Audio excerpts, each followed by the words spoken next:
അനേകം നൂറ്റാണ്ടുകളുടെ പഴക്കമുള്ള ദേവീ ചൈതന്യം പ്രത്യക്ഷ രൂപത്തിൽ നിൽക്കുന്ന ക്ഷേത്രമാണ് മാരായമുട്ടം ശ്രീനീലകേശി ക്ഷേത്രം.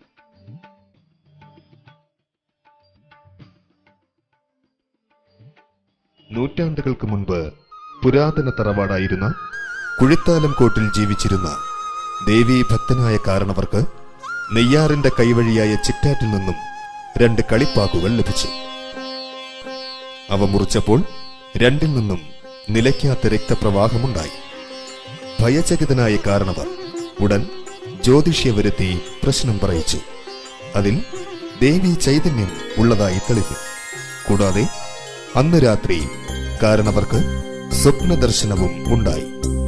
അതിൽ ശാന്തസ്വരൂപിണിയായ ശ്രീ നീലകേശി അമ്മയും ഉഗ്രമൂർത്തിയായ ശ്രീ ഭദ്രകാളി അമ്മയും പ്രത്യക്ഷമായി. തങ്ങളെ ഉചിതമായ രീതിയിൽ ആലയം പണിത് പ്രതിഷ്ഠിച്ച് ബലിപൂജകൾ നൽകണമെന്ന് കാരണവർക്ക് നിർദ്ദേശവും നൽകി. അതുപ്രകാരം കിഴക്ക് ദർശനമായി ശ്രീ നീലകേശി ദേവിയും വടക്ക് ദർശനമായി ശ്രീ ഭദ്രകാളി ദേവിയും ഒന്നിച്ചനുഗ്രഹം ചൊരിയുന്ന ക്ഷേത്രമാണ് മാരായമുട്ടം ശ്രീനീലകേശി ക്ഷേത്രം.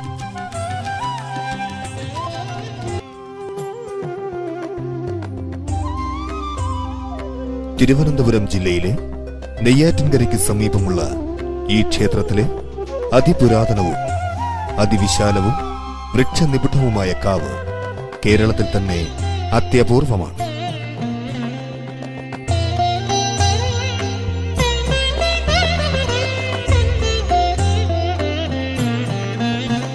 ആറു വർഷത്തിലൊരിക്കൽ മാത്രം മാരായമുട്ടം ശ്രീ നീലകേശി ക്ഷേത്രത്തിൽ നടക്കുന്ന അതിപുരാതനവും പവിത്രവുമായ ചടങ്ങായ പറമേറ്റ് മഹോത്സവത്തിന്റെ ദൃശ്യങ്ങളിലേക്ക്.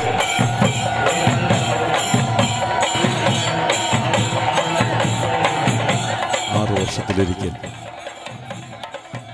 മാരായമുട്ടം ശ്രീനീലകേശി അമ്മയുടെ തിരുമുമ്പിൽ ദേവി ഭക്തർ ഒരുക്കുന്ന കാളിയൂട്ടിൻ്റെ ഭാഗമായിട്ടുള്ള പറമേറ്റിൻ്റെ ദൃശ്യങ്ങളാണ് ദേവി ഭക്തർ വീക്ഷിച്ചുകൊണ്ടിരിക്കുന്നത്. എന്താണ് പറമേറ്റിൻ്റെ ഐതിഹ്യം? സൃഷ്ടിസ്ഥിതി സംഹാരം ചെയ്യുന്ന ശ്രീ ഭദ്രകാളി ദേവി ശ്രീ പരമേശ്വരന്റെ തൃക്കളിൽ നിന്നും പൂജാതയായി 14 ലോകങ്ങളും അടക്കി വാണരുളുന്ന ദാരികനെ നിഗ്രഹിക്കുവാൻ ദേവിയുടെ വാഹനമായ വേതാളിയുടെ കണ്ടത്തിലേറി ആകാശമാർഗെ സഞ്ചരിക്കുന്ന ചടങ്ങിനെ ആസ്പദമാക്കിയാണ് പറമേറ്റ് എന്ന ഭക്തി നിർഭരമായ ഈ ചടങ്ങ് നമ്മുടെ ദേവീക്ഷേത്രങ്ങളിൽ ദേവീ ഭക്തർ സമർപ്പിക്കുന്നത്. അസുരന്മാരും ദേവന്മാരും തുടരെ ഉണ്ടായ യുദ്ധത്തിൽ അസുരവംശം മുട്ടുമുക്കാൽ നശിക്കാറായപ്പോൾ അസുര സ്ത്രീകളെല്ലാം പാതാളത്തിൽ പോയി ഒളിക്കുന്നു. അവരിൽ ദാനുമതിയും ദാരിമതിയും വംശവർദ്ധനയ്ക്കായി തപസ് ചെയ്യുവാൻ തീരുമാനിച്ചു. ഇരുവരും ബ്രഹ്മദേവനെ തപസ് ചെയ്ത് തങ്ങൾക്ക് കരുത്തന്മാരായ പുത്രന്മാർ ഉണ്ടാകണമെന്ന് പ്രാർത്ഥിച്ചപ്പോൾ കൈലാസത്തിൽ പോയി മണിയനെയും രുദ്രനെയും വരിക്കുവാൻ ഇരുവരെയും ബ്രഹ്മദേവൻ ഉപദേശിച്ചയക്കുന്നു. കാലക്രമത്തിൽ ഇരുവരും 2 പുത്രന്മാർക്ക് ജന്മം നൽകി. ദാരിമതിയുടെ പുത്രന് ദാരികനെന്നും ദാനവതിയുടെ പുത്രന് ദാനവനെന്നും നാമകരണം ചെയ്തു. അവർ അതിശക്തന്മാരായി വളർന്നപ്പോൾ ദാരിമതി തൻ്റെ മകനായ ദാരകനോട് അസുരവംശം നിലനിർത്തുവാൻ ദിവ്യങ്ങളായ വരങ്ങൾ സമ്പാദിക്കുവാൻ ബ്രഹ്മദേവനെ തപസ് ചെയ്യുവാൻ ഉപദേശിച്ചയക്കുന്നു. ദാരികൻ അതികഠിനമായ തപസ് അനുഷ്ഠിച്ചിട്ടും ബ്രഹ്മദേവൻ പ്രത്യക്ഷപ്പെടാത്തപ്പോൾ തൻ്റെ ശിരസ്സറുത്ത് ഹോമകുണ്ഡത്തിൽ സമർപ്പിക്കുവാൻ തുനിഞ്ഞപ്പോൾ ദാരികന്റെ ശരീരത്തിൽ നിന്നും 1 തുള്ളി രക്തം നിലത്ത് വീഴുകയും തത്സമയം ബ്രഹ്മദേവൻ പ്രത്യക്ഷനാവുകയും ചെയ്യുന്നു. 1 തുള്ളി രക്തം ദാരികന്റെ ശരീരത്തിൽ നിന്ന് നിലത്ത് വീണാൽ 1000 അസുരന്മാർ ഭൂമിയിൽ പുനർജനിക്കും എന്ന വരം ബ്രഹ്മദേവൻ ദാരികന് നൽകുന്നു.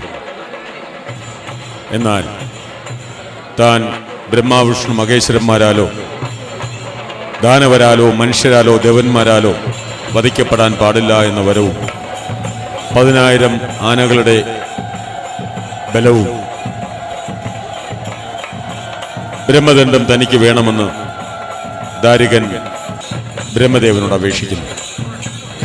ദാരികൻ ചോദിച്ചതായ എല്ലാ വരങ്ങളും നൽകി ബ്രഹ്മദേവൻ ദാരികനെ അനുഗ്രഹിക്കുന്നു. എന്നാൽ സ്ത്രീകളുടെ കൈകൾ കൊണ്ട് മരിക്കാതിരിക്കാൻ താൻ പ്രത്യേകിച്ച് വരമൊന്നും നൽകിയിട്ടില്ല എന്ന് ബ്രഹ്മദേവൻ ഓർമ്മിപ്പിച്ചപ്പോൾ ദുർബലയായ സ്ത്രീയുടെ കൈകൾ കൊണ്ട് മരിക്കാതിരിക്കാൻ തനിക്ക് പ്രത്യേകിച്ച് വരമൊന്നും ആവശ്യമില്ലെന്നും അപ്രകാരം ഒരു വരം താൻ സമ്പാദിച്ചാൽ തന്നെ ദേവന്മാർ പരിഹസിക്കുകയും ചെയ്യും എന്നും ദാരികൻ അഹങ്കാരത്തോടെ മൊഴിയുന്നു. വരദാനത്താൽ അഹങ്കാരിയായ ദാരികൻ ദേവലോകത്തെത്തി ദേവന്മാരുമായി യുദ്ധം ചെയ്ത ദേവന്മാരെ സ്വർഗത്തിൽ നിന്നും മാറ്റിപ്പായിക്കുന്നു. ദാരികന്റെ ഉപദ്രവം സഹിക്കവയ്യാതെ ദേവന്മാരെല്ലാം ബ്രഹ്മലോകത്തെത്തി ബ്രഹ്മദേവനോട് ദാരികന്റെ ഉപദ്രവത്തിൽ നിന്നും തങ്ങളെ രക്ഷിക്കണമെന്ന് അപേക്ഷിക്കുന്നു. താനും ദാരികനെ നിഗ്രഹിക്കുവാൻ ശക്തനല്ല എന്ന് അരുളിച്ചത ബ്രഹ്മദേവൻ ദേവന്മാരെ കൂട്ടി മഹാവിഷ്ണുവിനെ ദർശിക്കുവാൻ വൈകുണ്ഠ ലോകത്തേക്ക് യാത്രയാവുന്നു. മഹാവിഷ്ണുവും താനും ദാരികനെ നിഗ്രഹിക്കുവാൻ ശക്തനല്ല എന്ന് അരുളി ചെയ്യുകയാണ്. ദേവന്മാരെ എല്ലാവരെയും കൂട്ടി കൈലാസത്തിലെത്തി പരമേശ്വരനോട് ദാരികനെ നിഗ്രഹിക്കണമേ എന്ന് പ്രാർത്ഥിക്കുന്നു. സ്ത്രീകളുടെ കൈകൾ കൊണ്ട് മരിക്കാതിരിക്കാൻ താൻ പ്രത്യേകിച്ച് വരമൊന്നും നൽകിയിട്ടില്ല എന്ന് ബ്രഹ്മദേവൻ ഓർമ്മിപ്പിച്ചപ്പോൾ 6 ദേവന്മാർ 6 ദേവതകളെ സൃഷ്ടിച്ചു. ബ്രഹ്മദേവൻ ബ്രഹ്മാണിയെ, മഹാവിഷ്ണു വൈഷ്ണവിയെ, പരമേശ്വരൻ പരമേശ്വരിയെ, യമൻ വരാഹിയെ, സുബ്രഹ്മണ്യൻ കൗമാരിയെ, ഇന്ദ്രൻ ഇന്ദ്രാണിയെ.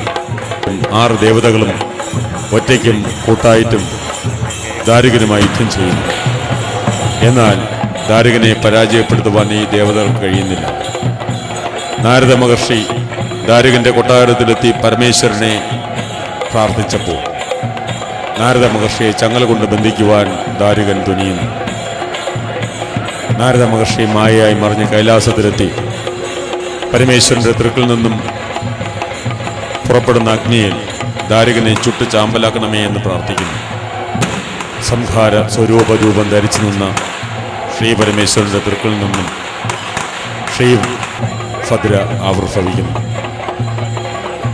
താൻ എന്താണ് ചെയ്യേണ്ടത് എന്ന് കൽപ്പിച്ചരളി ചെയ്യണമെന്ന് ശ്രീഭദ്ര പിതാവായ മഹേശ്വരനോട് ആവശ്യപ്പെട്ടപ്പോൾ 14 ലോകങ്ങളും അടക്കി വാണരുളുന്ന ദാരികനെ നിഗ്രഹിച്ച് നീ ഭൂമിയിൽ സമാധാനം പ്രദാനം ചെയ്യണമെന്ന് ശ്രീ പരമേശ്വരൻ ശ്രീഭദ്രയോട് ആവശ്യപ്പെടുന്നു.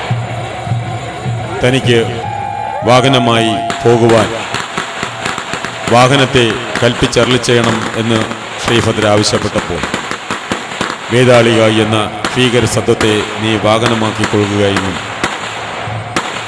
എൻ്റെ ഭൂതഗണങ്ങൾ നിനക്ക് അകമ്പടിക്കാരായി വരുമെന്നും അരുളിച്ചതനുസരിച്ച് ശ്രീഭദ്ര വേതാളിയുടെ ഖണ്ഡത്തിൽ അമർന്നിരുന്നു ഭൂമണ്ഡലത്തിന് 4 ദിക്കിലേക്കും ദാരികനെ തിരഞ്ഞ് യാത്രയാവും.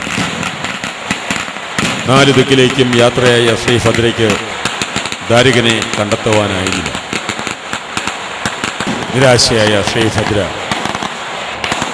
ദാരികനെ തിരഞ്ഞ് ആകാശമാർഗെ എഴുന്നള്ളുമ്പോൾ ആകാശത്ത് വെച്ച് ദാരികനുമായി കണ്ടുമുട്ടുന്നു. വേതാളിയുടെ കണ്ഠത്തിൽ അമർന്നിരുന്ന് ആകാശമാർഗെ ദാരികനെ തിരയുന്ന ചടങ്ങാണ് ഭക്തി നിർഭരമായ പർണേറ്റ് എന്നറിയുന്നത്.